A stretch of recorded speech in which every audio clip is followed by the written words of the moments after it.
Dia cuma ojek online, diremehkan, ditolak mertua, hampir kehilangan cinta sejatinya.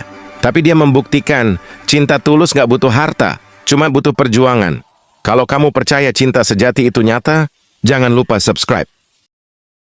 Hujan turun rintik sejak sore itu, membasahi jalanan kecil di pinggiran kota Klaten, Jawa Tengah.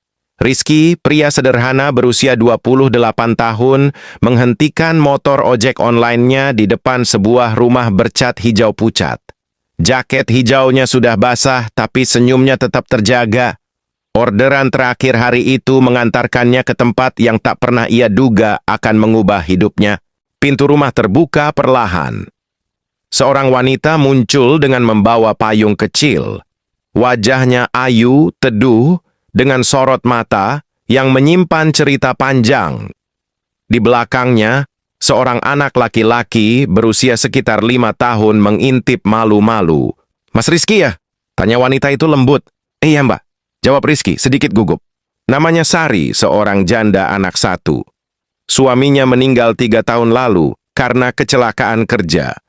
Sejak itu Sari hidup bersama orang tuanya, mengasuh anaknya dengan penuh kesabaran.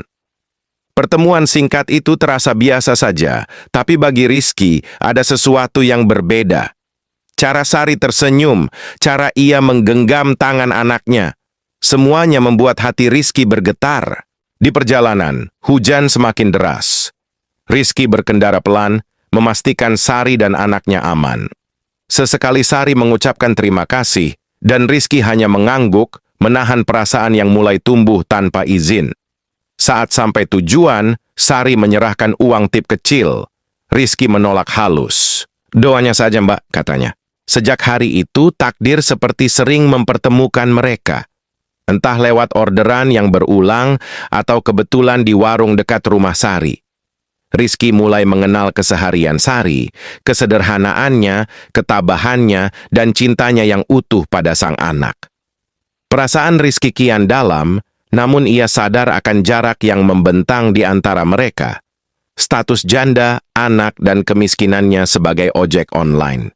Di sisi lain, Ibu Sari, seorang perempuan tegas dan menjaga martabat keluarga, sudah menaruh curiga. Baginya, masa depan putrinya tak boleh diserahkan pada pria dengan penghasilan tak menentu. Sari pantas dapat yang lebih, gumamnya, tanpa tahu bahwa cinta sejati sering lahir dari kesederhanaan. Rizky tahu jalan yang akan ia tempuh tak mudah, tapi hatinya telah memilih. Di tengah hujan dan jalanan sepi Jawa Tengah, ia berjanji pada dirinya sendiri. Cinta ini akan ia perjuangkan, apapun risikonya. Pagi itu, udara Klaten terasa sejuk setelah hujan semalaman. Rizky kembali menarik motornya keluar dari gang sempit tempat ia tinggal. Seperti biasa, sebelum berangkat, ia mencium tangan ibunya dan berdoa singkat. Dalam hati, wajah Sari kembali terlintas. Senyumnya yang tenang, sorot matanya yang lelah tapi kuat. Orderan pertama hari itu membuat jantungnya berdebar. Nama pelanggan muncul jelas di layar ponsel, Sari Wulandari. "Ya Allah," gumamnya pelan. Sesampainya di rumah Sari, suasana terlihat lebih ramai. Anak Sari, Bima, sedang bermain mobil-mobilan di teras. Begitu melihat Rizky, bocah itu langsung berdiri. "Om Rizky," serunya polos. Rizky tersenyum lebar. Ia tak pernah menyangka bisa sedekat ini dengan anak kecil yang baru dikenalnya beberapa minggu. Sari keluar dari dalam rumah, kali ini tanpa riasan, hanya mengenakan daster sederhana. Tapi justru disitulah Rizky merasa Sari terlihat semakin cantik. "Maaf ya mas, hari ini ke pasar dulu," kata Sari. Di perjalanan, obrolan mereka mengalir lebih lama dari biasanya. Sari mulai bercerita tentang kehidupannya setelah ditinggal suami. Tentang malam-malam sepi, tentang rasa takut membesarkan anak seorang diri, dan tentang mimpinya yang kini terasa jauh. Rizky mendengarkan dengan sungguh-sungguh. Tak banyak nasihat yang ia berikan, hanya telinga yang siap mendengar dan hati yang ikut merasakan. Tanpa sadar, Sari merasa nyaman. Perasaan yang sudah lama tak ia rasakan dengan pria manapun. Namun kebahagiaan kecil itu tak luput dari tatapan tajam buruk mini Ibu Sari. Dari balik jendela, ia melihat motor ojek online berhenti di depan rumah terlalu sering. Lagi-lagi dia, gumamnya sinis. Malam harinya, Buruk Mini menegur Sari dengan nada dingin. Kamu jangan terlalu dekat dengan orang itu. Hidupmu sudah susah, jangan tambah susah. Sari terdiam. Ia ingin membantah, tapi hatinya belum cukup kuat. Ia hanya tahu satu hal. Rizky berbeda. Ia tak menjanjikan apa-apa, tapi kehadirannya menenangkan. Di sisi lain, Rizky mulai menyadari batas. Ia hanyalah pria miskin dengan penghasilan pas-pasan. Ia takut perasaannya akan menjadi beban bagi Sari. Tapi setiap kali ia mencoba menjauh, bayangan Sari dan Bima selalu memanggilnya kembali. Di antara harapan dan kenyataan, hati mereka perlahan terikat. Tanpa janji, tanpa status, namun penuh rasa. Dan tanpa mereka sadari, badai penolakan mulai mendekat, lebih besar dari yang pernah mereka bayangkan. Hari-hari berikutnya terasa berbeda bagi Rizky. Ia masih sering menerima orderan dari rumah Sari, namun suasananya tak lagi sama.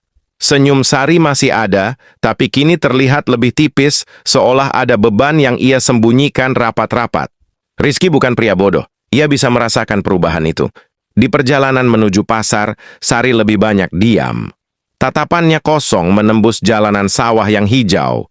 Bima pun tak seceria biasanya, hanya memeluk tas kecilnya sambil sesekali melirik ibunya. Mbak, kalau ada yang bikin Mbak nggak nyaman, bilang saja, ucap Rizky hati-hati. Sari tersenyum kecil. Nggak apa-apa mas, cuma lagi capek. Tapi Rizky tahu, itu bukan sekadar lelah. Siang harinya saat Sari belum keluar rumah, Rizky melihat Buruk Mini berdiri di teras.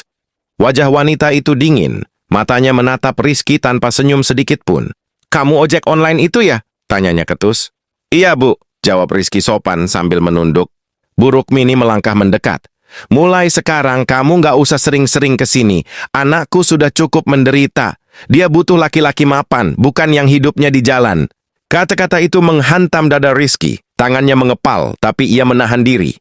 Saya cuma kerja bu, soal yang lain, saya tahu diri. Buruk Mini mendengus. Bagus kalau tahu diri. Sejak hari itu, Rizky sengaja menjaga jarak. Ia menolak orderan dari rumah Sari, meski hatinya menjerit. Setiap malam ia menatap ponselnya, berharap ada pesan dari Sari, namun yang datang hanya sunyi. Di sisi lain, Sari merasakan kehampaan yang aneh. Ia kehilangan sosok yang selama ini menjadi tempatnya berbagi tawa dan cerita. Bima bahkan sempat bertanya polos, Bu, Om Rizky kok nggak kesini lagi? Pertanyaan itu membuat dada Sari sesak. Malam itu Sari memberanikan diri berbicara pada ibunya. Mas Rizky orang baik. Buruk Mini langsung menatap tajam. Baik saja nggak cukup buat menghidupi kamu dan anakmu. Air mata Sari jatuh. Untuk pertama kalinya sejak lama, ia merasa terjepit antara cinta dan kewajiban sebagai anak. Sementara itu, Rizky menyalakan motornya di bawah lampu jalan. Hujan turun lagi, membasahi jaket hijaunya. Dalam hatinya, ia bertanya pada Tuhan, apakah mencintai orang seperti Sari memang terlalu berani bagi pria miskin sepertiku? Cinta mereka belum benar-benar dimulai, namun luka sudah lebih dulu hadir. Dan ini baru awal dari ujian yang sesungguhnya. Waktu berjalan pelan, namun jarak antara Rizky dan Sari terasa semakin nyata. Hampir 2 minggu Rizky tak lagi menerima orderan ke rumah itu. Ia memilih rute lain, meski penghasilannya berkurang. Bukan karena ia tak ingin bertemu, tapi karena harga dirinya telah lebih dulu terluka. Sari merasakannya setiap hari. Rumah terasa lebih sunyi. Tak ada lagi suara motor berhenti di depan pagar. Tak ada lagi sapaan hangat yang sederhana.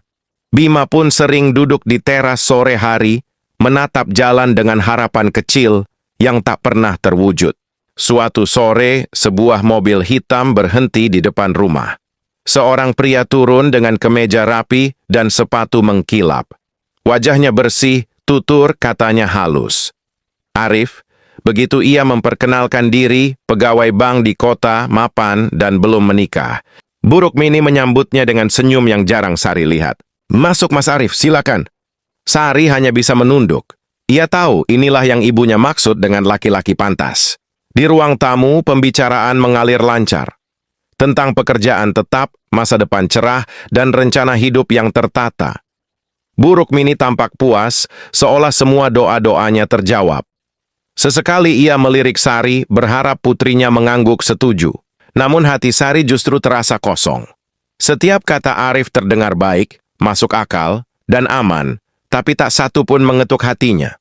Malam itu, Sari menangis dalam diam. Ia teringat Rizky, pria yang tak pernah menjanjikan harta, tapi selalu ada. Pria yang mendengarkan tanpa menghakimi, yang menerima dirinya beserta masa lalunya, dan seorang anak kecil yang bukan darah dagingnya. Di tempat lain, Rizky sedang berteduh di bawah emperan warung, menunggu hujan reda. Seorang teman sesama ojek online duduk di sampingnya. "Ki, katanya Sari dijodohkan sama pegawai bank ya?" ucapnya tanpa pikir panjang. Dunia Rizky seperti berhenti. "Kamu dengar dari mana?" "Orang-orang mengomong, katanya ibunya setuju banget." Rizky tersenyum pahit. Dadanya sesak, tapi ia tak punya hak untuk marah. Bukankah ini yang sejak awal ia takutkan? Malam itu, Rizky pulang dengan langkah berat. Ia duduk di kamarnya yang sempit menatap helm usangnya. Untuk pertama kalinya ia merasa kalah, bukan oleh cinta tapi oleh keadaan. Namun jauh di lubuk hatinya ada suara kecil yang berbisik. "Kalau ini memang cinta sejati, aku tak boleh menyerah begitu saja." Sementara itu, Sari menatap langit malam dari balik jendela kamarnya. Di antara doa dan air mata, ia hanya memohon satu hal pada Tuhan. "Beri aku keberanian memilih, meski jalannya menyakitkan." Ujian cinta mereka kini memiliki wajah baru, lebih rapi, lebih mapan, dan lebih menakutkan. Sejak kabar tentang Arif tersebar, hati Rizky tak lagi tenang.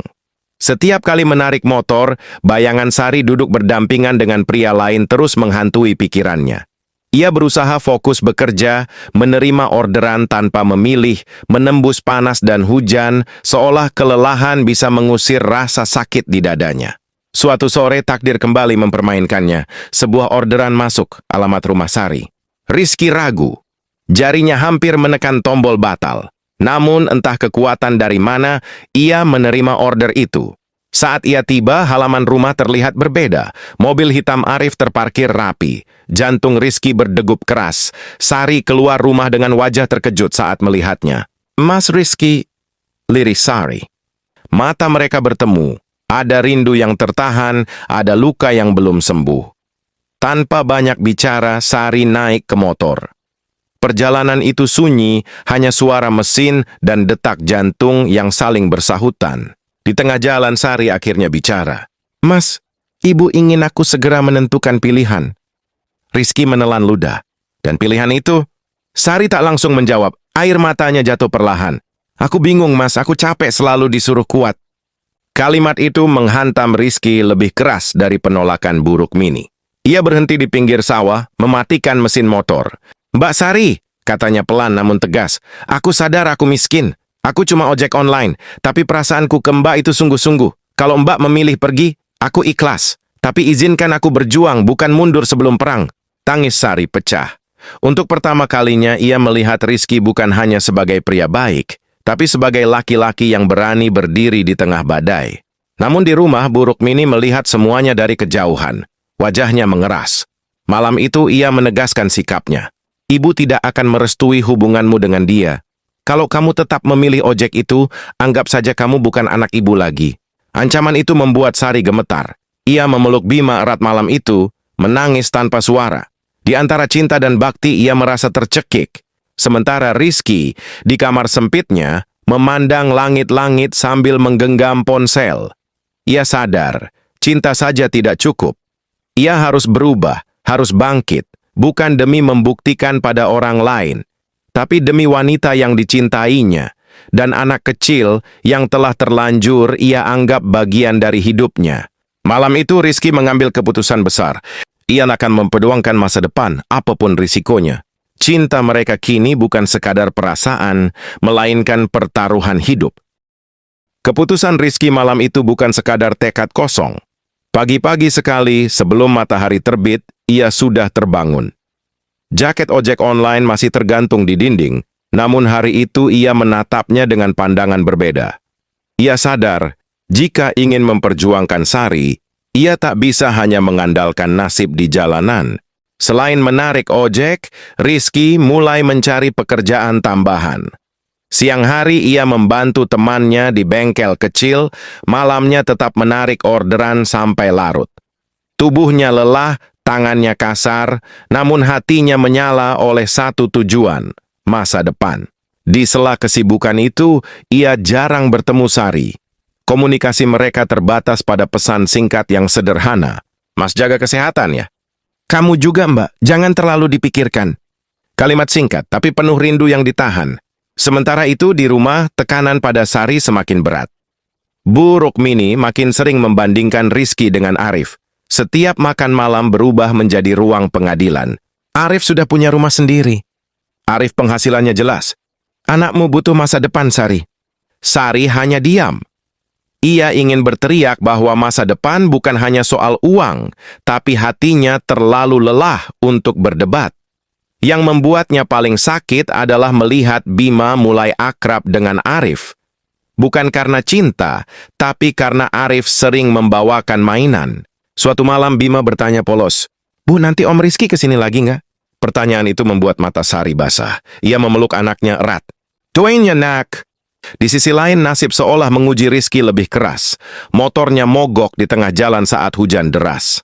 Orderan dibatalkan, penghasilan hari itu lenyap. Ia duduk di pinggir jalan, basah kuyup, menatap motor yang rusak. Untuk sesaat, ia hampir menyerah. Namun teringat wajah Sari dan senyum kecil Bima, Rizky bangkit. Ia mendorong motornya sendiri ke bengkel, meski harus meminjam uang. "Gak apa-apa, susah sekarang," katanya pada diri sendiri, "asal jangan menyerah." Malam itu, Rizky mengirim pesan yang lama ia tahan. "Mbak Sari, aku lagi berusaha. Mungkin belum kelihatan hasilnya, tapi aku serius. Kalau suatu hari Mbak lelah menunggu, aku akan mengerti. Tapi izinkan aku membuktikan, bukan dengan janji, dengan kerja." Sari membaca pesan itu sambil menangis. Untuk pertama kalinya, ia merasa tak sendirian menghadapi dunia. Namun Bu Rukmini sudah menetapkan batas waktu. "Bulan depan kamu harus memberi jawaban pada Arif." Waktu kini menjadi musuh terbesar cinta mereka. Perjuangan baru saja dimulai, dan jalan di depan masih panjang, terjal, serta penuh pengorbanan. Hari-hari Rizky terasa semakin berat. Tubuhnya mulai sering pegal, matanya cekung karena kurang tidur. Pagi di bengkel, siang di jalan, malam kembali menarik ojek hingga larut. Namun di balik lelah itu, ada satu hal yang terus ia genggam. Harapan. Suatu siang, saat membantu di bengkel, seorang pria parubaya datang dengan mobil tua yang mogok. Rizky dengan cekatan membantu memperbaiki, meski tangannya kotor oli. Pria itu memperhatikannya dengan seksama. "Kamu bukan mekanik sini ya?" tanyanya. "Bukan, Pak. Saya cuma bantu-bantu. Kerja utama saya ojek online," jawab Rizky jujur. Pria itu mengangguk pelan. Namanya Pak Wiryo, pemilik usaha pengiriman barang kecil-kecilan. Ia terkesan dengan ketekunan Rizky. Sebelum pergi, Pak Wiryo meninggalkan kartu nama. "Kalau mau kerja tambahan hubungi saya butuh orang jujur dan kuat." Kartu kecil itu terasa seperti cahaya di lorong gelap. Untuk pertama kalinya, Rizky pulang dengan langkah lebih ringan. Sementara itu, di rumah, Sari menghadapi tekanan yang kian menyesakkan. Bu Rukmini mulai membicarakan tanggal lamaran Arif. Bahkan beberapa saudara sudah datang, seolah semuanya telah diputuskan tanpa persetujuannya. "Kamu jangan egois, Sari," kata ibunya tajam. "Pikirkan anakmu." Kalimat itu membuat hati Sari remuk. Malam itu, ia duduk di samping tempat tidur Bima, menatap wajah polos anaknya yang tertidur. Dalam hati, ia bertanya pada Tuhan, apakah memilih cinta berarti mengorbankan masa depan anakku? Keesokan harinya, Sari memberanikan diri menemui Rizky di bengkel. Saat Rizky melihatnya berdiri di depan, jantungnya berdegup kencang. "Mbak," ucapnya gugup. Sari menatap Rizky lama. Wajah pria itu lebih kurus tapi matanya masih sama, jujur dan hangat. "Mas, Ibu sudah menentukan waktu. Aku takut." Rizky menarik napas dalam. Ia lalu mengeluarkan kartu nama Pak Wiryo. "Aku belum jadi siapa-siapa, Mbak. Tapi aku sedang berusaha. Kalau Mbak mau menunggu, aku janji nggak akan lari." Air mata Sari jatuh. Bukan karena janji itu terdengar besar, tapi karena akhirnya ia melihat langkah nyata, sekecil apapun. Namun takdir belum selesai menguji. Dari kejauhan, Arif melihat mereka berbicara. Wajahnya mengeras. Untuk pertama kalinya, ia merasa posisinya terancam oleh pria ojek online yang dianggap tak punya apa-apa. Malam itu, Arif menemui Bu Rukmini dan berkata dengan nada serius, Bu, sepertinya Sari belum benar-benar melupakan orang itu. Kalau ibu ragu, saya siap mundur. Buruk Mini terkejut. Ia tak ingin kehilangan calon menantu mapan. Amarahnya pun memuncak, bukan pada Arif, melainkan pada Rizky. Cinta mereka kini berdiri di persimpangan, menunggu dengan harapan atau menyerah pada tekanan. Dan badai yang lebih besar mulai mendekat. Pagi itu rumah terasa dingin bagi Sari, bukan karena cuaca, melainkan karena sikap buruk Mini yang berubah drastis. Wajah ibunya kaku sejak semalam setelah perbincangan serius dengan Arif. Sarapan berlangsung dalam diam yang mencekam. Akhirnya buruk Mini membuka suara. Mulai hari ini, kamu tidak boleh lagi bertemu pria ojek itu.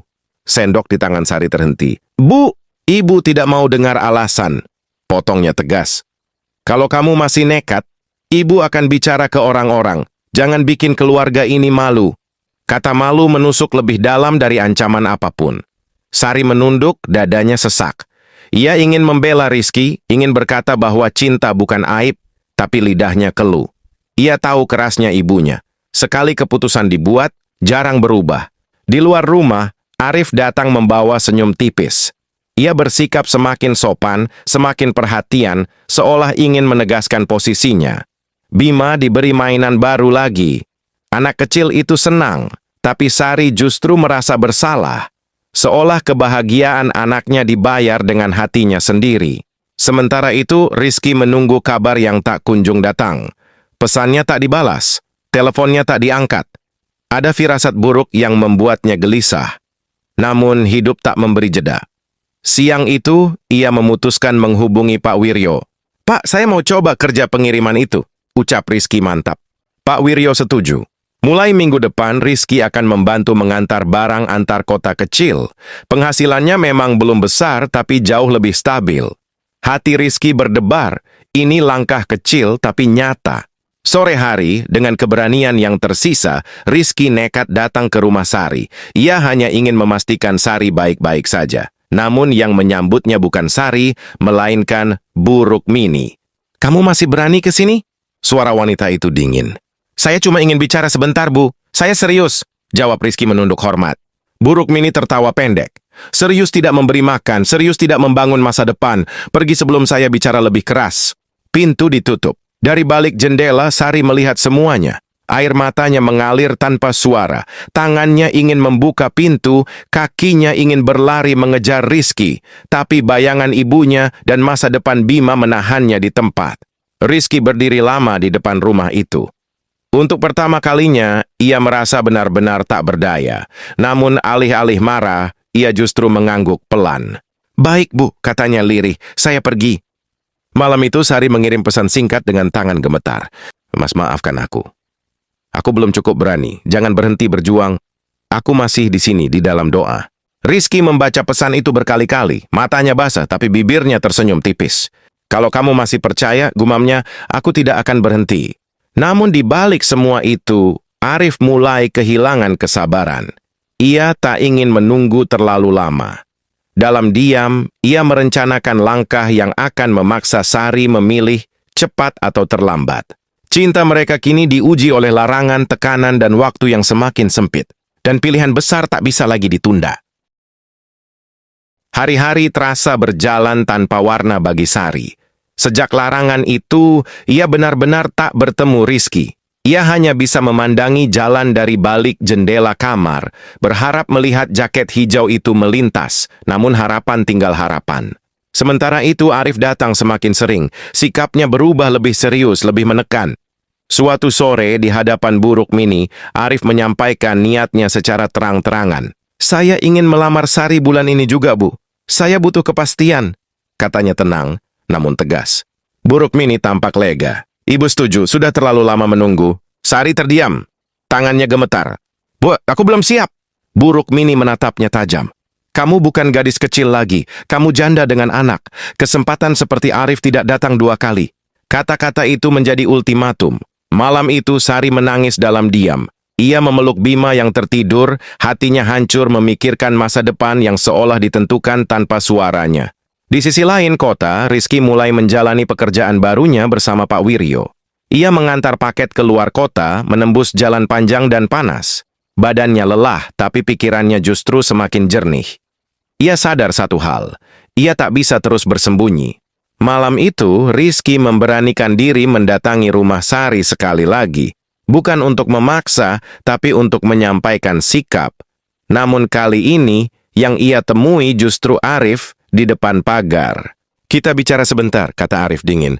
Di bawah lampu jalan, dua pria itu berdiri berhadapan. "Kamu harus berhenti," lanjut Arif. "Aku serius menikahi Sari. Kamu cuma bikin dia ragu."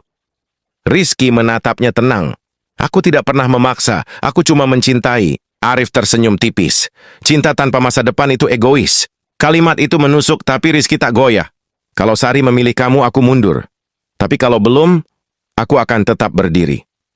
Arif pergi dengan wajah kesal. Di dalam rumah, Sari mendengar sebagian percakapan itu. Hatinya bergetar. Untuk pertama kalinya, ia melihat dua jalan hidupnya terbentang jelas. Aman tanpa cinta, atau berjuang dengan risiko. Malam itu, Sari mengirim pesan yang sangat singkat pada Rizky. "Mas, kalau suatu hari aku memilihmu, apa kamu siap menanggung semua risikonya?" Rizky membalas tanpa ragu. "Aku siap miskin bersamamu, siap jatuh bangun bersamamu. Yang aku tidak siap hanyalah hidup tanpa kejujuran." Air mata Sari jatuh deras. Jawaban itu bukan janji manis, tapi keberanian. Namun Bu Rukmini sudah menetapkan tanggal lamaran. 3 minggu lagi. Waktu semakin sempit, dan keputusan tak bisa lagi ditunda. Cinta sejati kini berdiri di ujung tanduk. Satu langkah bisa mengubah segalanya, atau menghancurkan segalanya. Hari-hari menuju tanggal lamaran terasa seperti hitungan mundur bagi Sari. Setiap pagi ia bangun dengan dada sesak, setiap malam ia tidur dengan mata basah. Rumah yang dulu terasa aman kini seperti penjara sunyi. Senyum Bu Rukmini semakin sering muncul, namun bagi Sari senyum itu terasa asing, bukan bahagia, melainkan kemenangan. Persiapan lamaran berjalan diam-diam. Keluarga Arif mulai berdatangan. Kain batik disiapkan, pembicaraan soal tanggal dan adat dibahas seolah semuanya telah pasti. Tak seorang pun benar-benar bertanya pada Sari apa yang ia inginkan. Suatu sore, Sari akhirnya memberanikan diri bicara. "Bu, kalau Sari tidak bahagia, apa ibu tetap ingin melanjutkan?" Bu Rukmini terdiam sesaat, lalu menjawab dingin, "Kebahagiaan itu datang setelah perut kenyang dan hidup aman." Jawaban itu mematahkan sisa keberanian Sari. Ia masuk kamar, mengunci pintu, lalu menangis terisak. Bima yang melihat ibunya menangis ikut terdiam, lalu memeluknya kecil-kecil. "Ibu jangan sedih, Om Rizky orang baik," ucapnya polos. Kalimat sederhana itu membuat Sari tersungkur. Dari mulut anaknya, kebenaran justru terdengar paling jujur. Di tempat lain, Rizky menerima kabar yang membuat langkahnya goyah. Temannya memberitahu bahwa lamaran Arif akan dilakukan minggu depan. Jantungnya berdegup kencang, waktu hampir habis. Malam itu Rizky tak tidur. Ia memikirkan semua kemungkinan, diterima atau ditolak, dihina atau diusir. Namun satu hal ia yakini, diam berarti kehilangan selamanya.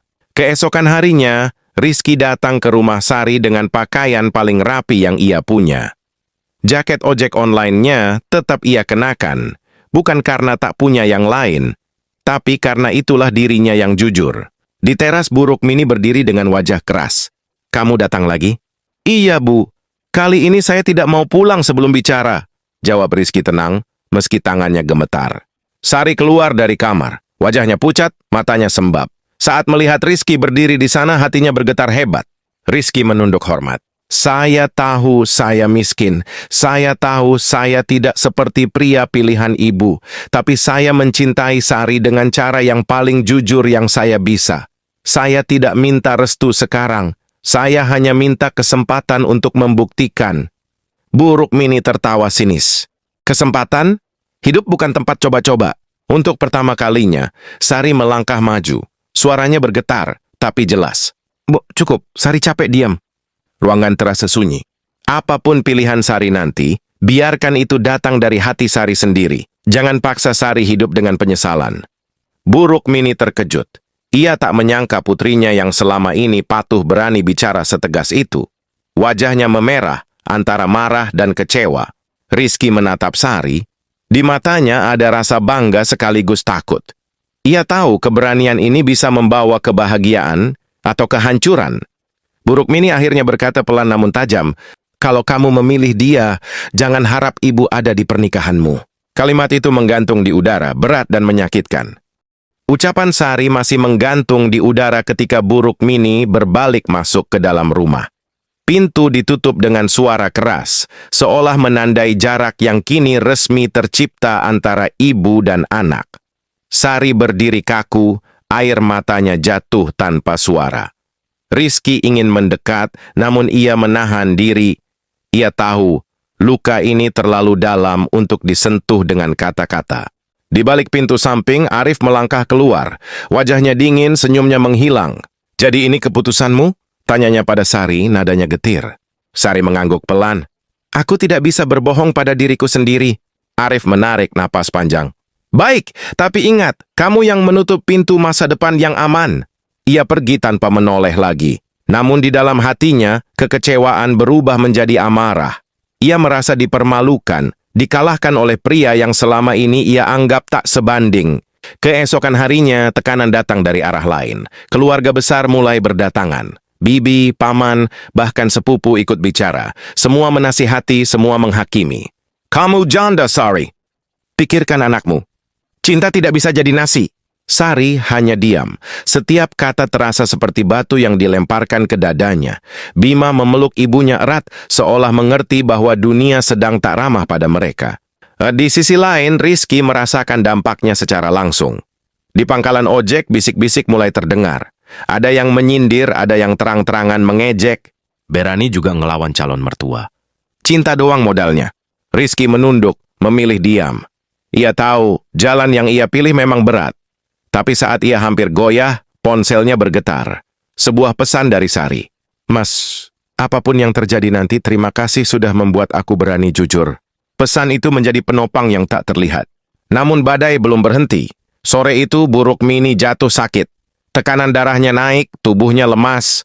Keluarga langsung menyalahkan Sari. "Kalau ibu kenapa-kenapa, kamu yang tanggung jawab."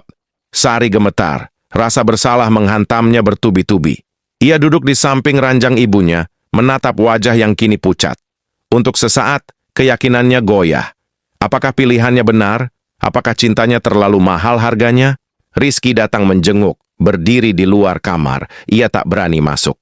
Dari balik pintu, ia mendengar isak Sari dan napas berat Buruk Mini.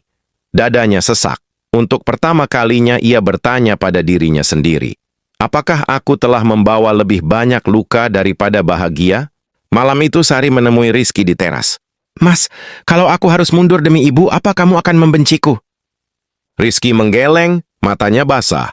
"Aku mencintaimu, bukan memilikimu. Apapun pilihanmu, aku tetap mendoakan." Jawaban itu justru membuat Sari menangis lebih keras. Ia sadar, cinta sejati bukan yang menahan, tapi yang memberi ruang, meski menyakitkan. Di kejauhan, Arif melihat semuanya dari dalam mobilnya. Tangannya mengepal. Ia tahu, selama Rizky masih berdiri dengan cara seperti itu, ia tak akan pernah benar-benar menang.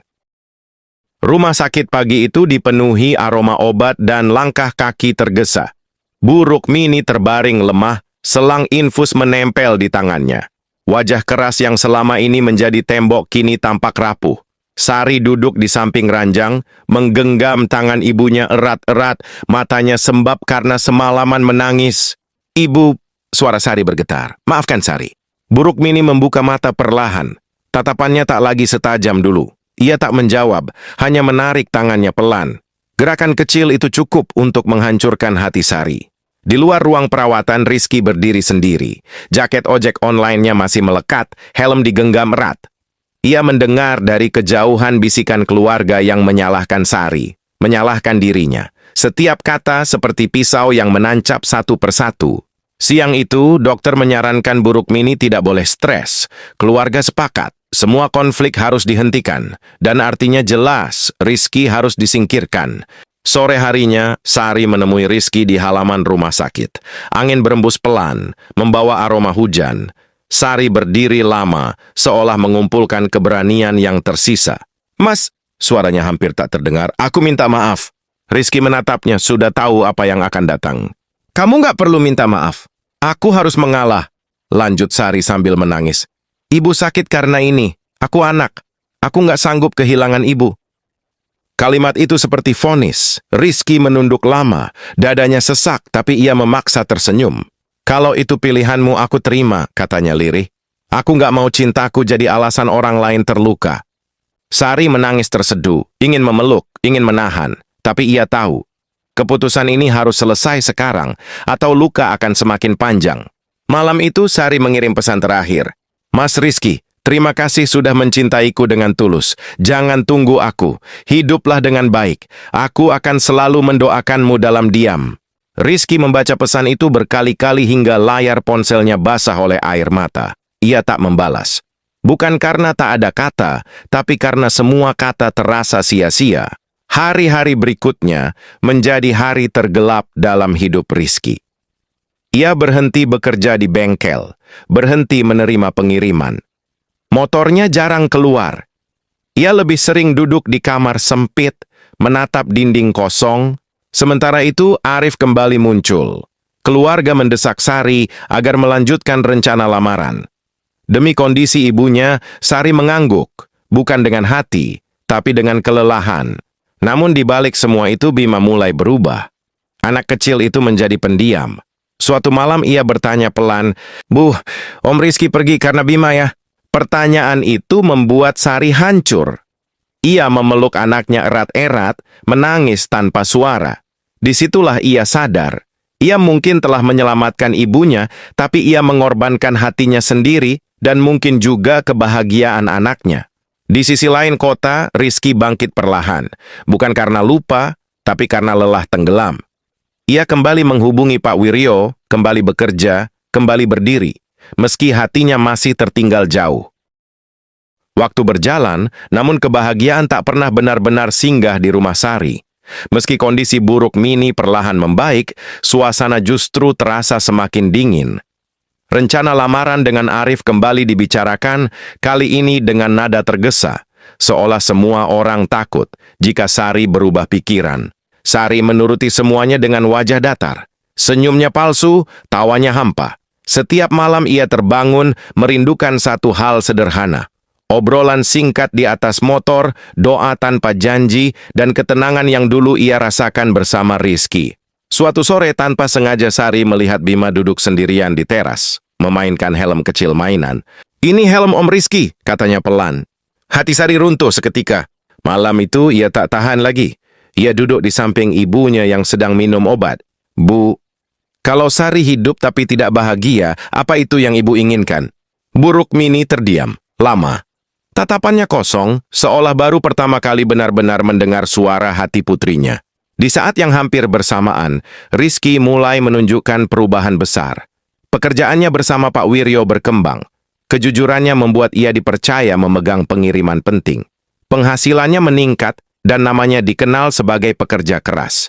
Namun keberhasilan itu terasa hambar. Setiap pulang, tak ada pesan yang ditunggu. Tak ada tujuan selain kerja dan tidur. Suatu hari Rizky mengantar paket ke sebuah rumah besar. Saat pintu dibuka, ia tertegun. Buruk Mini berdiri di hadapannya. Mereka saling menatap lama. Untuk pertama kalinya, Buruk Mini melihat Rizky bukan sebagai ojek miskin, melainkan pria yang berdiri tegak dengan mata lelah namun jujur. "Kamu..." Suara Buruk Mini melembut tanpa sadar. "Iya, Bu," jawab Rizky sopan. "Saya kerja di sini sekarang." Buruk Mini memperhatikan motor, seragam kerja, dan sikap Rizky. Ada sesuatu yang mengusik hatinya, perasaan yang selama ini ia tolak. Ia mungkin salah menilai. Malam itu, Buruk Mini termenung lama. Ia teringat wajah Sari yang semakin murung, dan cucunya yang kehilangan keceriaan. Untuk pertama kalinya, ia bertanya pada dirinya sendiri, apakah kerasnya aku justru menghancurkan kebahagiaan anakku? Sementara itu Arif mulai gelisah. Ia merasakan jarak emosional Sari. Wanita itu patuh tapi dingin. Tidak ada cinta di matanya. Arif menyadari satu hal pahit. Ia mungkin menang secara logika, tapi kalah secara hati. Puncaknya datang ketika Sari berkata jujur, "Mas Arif, aku menghargai kamu, tapi hatiku tidak pernah pergi dari orang lain." Kata-kata itu membuat Arif terdiam lama. Harga dirinya terluka, tapi ia juga lelah memaksakan sesuatu yang kosong. Di sisi lain kota, Rizky berdiri di mushola kecil, berdoa dalam diam. Ia tak meminta Sari kembali. Ia hanya memohon satu hal. Jika cinta ini memang ditakdirkan, tolong pertemukan kembali dengan cara yang benar. Takdir pun mulai bergerak pelan, membuka mata yang selama ini tertutup. Hao menyiapkan pertemuan terakhir yang akan menentukan segalanya. Sejak pertemuannya dengan Rizky, pikiran buruk Mini tak lagi tenang. Wajah pria itu terus terbayang, bukan wajah penuh pembelaan, bukan pula wajah memohon belas kasihan, melainkan wajah seorang laki-laki yang tetap menunduk hormat meski telah disakiti. Ia mulai memperhatikan perubahan Sari. Putrinya menjalani hari-hari seperti bayangan dirinya sendiri. Semua dilakukan, tapi tanpa jiwa. Bahkan saat keluarga Arif kembali membicarakan lamaran, Sari hanya mengangguk tanpa suara, tanpa senyum. Suatu malam, Buruk Mini mendengar tangis pelan dari kamar Sari. Ia berdiri lama di depan pintu, ragu untuk masuk. Tangis itu bukan tangis keras, melainkan tangis yang tertahan, yang paling menyakitkan bagi seorang ibu. Perlahan, Buruk Mini membuka pintu. Sari terkejut. Air matanya langsung ia seka. Bah! Untuk pertama kalinya setelah sekian lama, Buruk Mini duduk di samping putrinya. Kamu masih mencintai dia? Pertanyaan itu membuat pertahanan Sari runtuh. Ia mengangguk sambil menangis. Sari capek, Bu. Sari berusaha patuh, tapi hati Sari kosong. Buruk Mini memejamkan mata. Dadanya sesak. Ia teringat masa mudanya. Pernikahan yang juga ia jalani tanpa cinta, dengan alasan keamanan dan nama baik. Luka lama yang tak pernah sembuh itu kini memantul di wajah putrinya sendiri. Di sisi lain, Arif akhirnya mengambil keputusan berat. Ia menemui Buruk Mini dengan wajah serius. Bu, saya mundur! Buruk Mini terkejut. Saya tidak ingin menikahi perempuan yang hatinya bukan milik saya, lanjut Arif jujur. Saya kalah, bukan oleh siapapun, tapi oleh cinta yang tidak bisa dipaksa. Untuk pertama kalinya Buruk Mini tak bisa berkata apa-apa. Ia hanya mengangguk pelan. Keesokan harinya, kabar mundurnya Arif menyebar. Keluarga besar gempar. Ada yang menyalahkan Sari, ada yang menyindir masa depannya akan suram. Namun kali ini Buruk Mini berdiri di depan putrinya. Cukup, katanya tegas. Biarkan anak saya menentukan hidupnya sendiri. Kata-kata itu membuat Sari menatap ibunya dengan mata berkaca-kaca. Bah! Buruk Mini menarik napas panjang. Ibu belum bisa janji apa-apa. Tapi ibu ingin mengenal Rizky sebagai manusia, bukan sebagai label miskin. Sari terisak, memeluk ibunya erat. Untuk pertama kalinya ia merasakan harapan yang nyata. Sore itu Sari mengirim pesan yang telah lama ia tahan. Mas, kalau kamu masih mau, ibu ingin bertemu. Rizky membaca pesan itu berulang kali. Tangannya gemetar, dadanya berdebar keras. Ia tak langsung membalas, hanya menatap langit sore yang memerah. Dalam hatinya ia tahu, perjuangan panjang ini belum selesai, tapi pintu yang tertutup rapat kini mulai terbuka. Namun masih ada satu ujian terakhir. Pertemuan itu bukan sekadar pertemuan, melainkan penentuan. Apakah cinta sejati benar-benar cukup kuat untuk berdiri di hadapan masa lalu, luka, dan ketakutan? Langit sore itu cerah, namun dada Rizky terasa berat. Ia berdiri di depan rumah Sari dengan pakaian paling rapi yang ia miliki. Jaket ojek online tetap ia kenakan, bukan karena keras kepala, tapi karena itulah dirinya yang jujur. Helm digenggam erat, telapak tangannya basah oleh keringat. Pintu terbuka, Buruk Mini berdiri di sana, menatap Rizky lama. Tatapan itu tak lagi dingin, tapi penuh selidik, seolah sedang menimbang hidup seorang pria. Masuk, ucapnya singkat. Di ruang tamu, suasana hening, Sari duduk di sudut, wajahnya tegang. Bima mengintip dari balik pintu, memeluk boneka kecilnya. Buruk Mini membuka pembicaraan tanpa basa-basi. Kamu tahu kenapa saya menolakmu sejak awal? Rizky mengangguk. Karena saya miskin, Bu, dan saya tidak bisa menyalahkan ibu. Kejujuran itu membuat Buruk Mini terdiam sejenak. Apa yang bisa kamu berikan pada anak saya? Tanyanya tajam. Rizky menarik napas panjang, suaranya bergetar, tapi tegas. Saya tidak punya rumah besar, tidak punya tabungan banyak, tapi saya punya niat bekerja keras, tidak lari dari tanggung jawab, dan tidak akan meninggalkan Sari dan anaknya dalam keadaan apapun. Yes menunduk lebih dalam. Saya mencintai Sari beserta masa lalunya. Kalau suatu hari hidup kami susah, saya yang pertama berdiri. Kalau bahagia, saya yang terakhir meminta dihormati. Air mata Sari jatuh tanpa bisa ditahan. Bu Rukmini menatap Rizky lama. Di hadapannya bukan pria sempurna, tapi pria yang berani berdiri apa adanya. Ia teringat suaminya dulu, yang tak pernah berkata jujur seperti ini. Bagaimana kalau kamu gagal? Tanya Bu Rukmini lirih. Rizky menatapnya lurus. Kalau saya gagal, saya bangkit lagi, Bu. Tapi kalau saya berbohong pada cinta saya gagal sebagai laki-laki. Ruangan itu sunyi, hanya terdengar napas yang berat. Akhirnya Bu Rukmini berdiri. Ia berjalan ke arah jendela, menatap halaman. Lama, sangat lama. Lalu ia berkata pelan, dengan suara yang nyaris bergetar. Ibu tidak merestui sekarang, tapi ibu tidak akan menghalangi. Kalimat itu seperti cahaya setelah malam panjang. Sari berdiri, memeluk ibunya sambil menangis. Terima kasih, Bu. Bu Rukmini menepuk punggung putrinya perlahan. Ibu ingin melihat kamu bahagia dengan cara yang benar. Rizky menunduk dalam-dalam. Air matanya jatuh ke lantai. Ia tak berkata apa-apa, karena tak ada kata yang cukup. Namun sebelum pertemuan usai, Bu Rukmini menambahkan satu kalimat terakhir. Ibu ingin bukti, bukan hari ini tapi waktu. Rizky mengangguk mantap. Saya siap, Bu. Pertemuan itu bukan akhir, melainkan awal yang sesungguhnya. Masih ada jalan panjang, kerja keras, dan kesabaran yang harus dilalui. Satu episode terakhir tersisa untuk membuktikan apakah cinta sejati benar-benar sampai ke garis akhir. Waktu berjalan pelan, tapi pasti. Setelah pertemuan itu, Rizky tak pernah datang membawa janji kosong. Ia datang membawa perubahan, pelan, sederhana, tapi nyata. Pekerjaannya bersama Pak Wiryo semakin stabil. Ia dipercaya mengelola rute pengiriman tetap, bahkan mulai menabung sedikit demi sedikit. Jaket ojek online masih sering ia pakai, namun kini bukan lagi simbol kemiskinan, melainkan jejak perjuangan. Ia tak sering menemui Sari, ia menghormati batas yang diminta Bu Rukmini. Namun setiap kali datang, sikapnya tetap sama, sopan, menunduk, dan tak pernah meninggikan suara. Ia membantu apapun yang bisa, memperbaiki genteng bocor, mengantar Bu Rukmini ke kontrol kesehatan, menemani Bima belajar membaca. Pelan-pelan, hati Bu Rukmini melunak. Suatu sore saat Sari sedang di dapur, Bu Rukmini memanggil Rizky. Kamu capek? Rizky tersenyum kecil. Capek itu biasa, Bu. Yang penting, pulangnya tahu kemana. Kalimat itu membuat Bu Rukmini terdiam lama.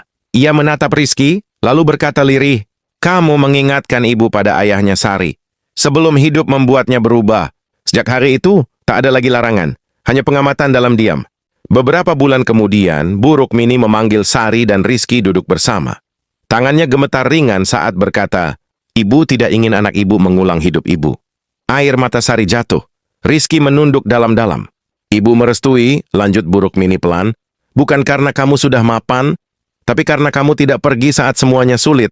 Tangis pecah, Sari memeluk ibunya erat. Rizky tak kuasa menahan air mata. Di sudut ruangan Bima tersenyum polos. Berarti Om Rizky jadi ayah ya? Rizky berlutut memeluk anak itu erat. Kalau Bima mau, katanya dengan suara bergetar, hari pernikahan mereka sederhana. Pendopo kecil di Jawa Tengah, kursi kayu, bunga melati, dan senyum tulus. Sari tampil anggun dengan kebaya Jawa. Rizky berdiri di sampingnya, masih dengan jaket ojek online di balik beskap sederhana sebagai simbol janji.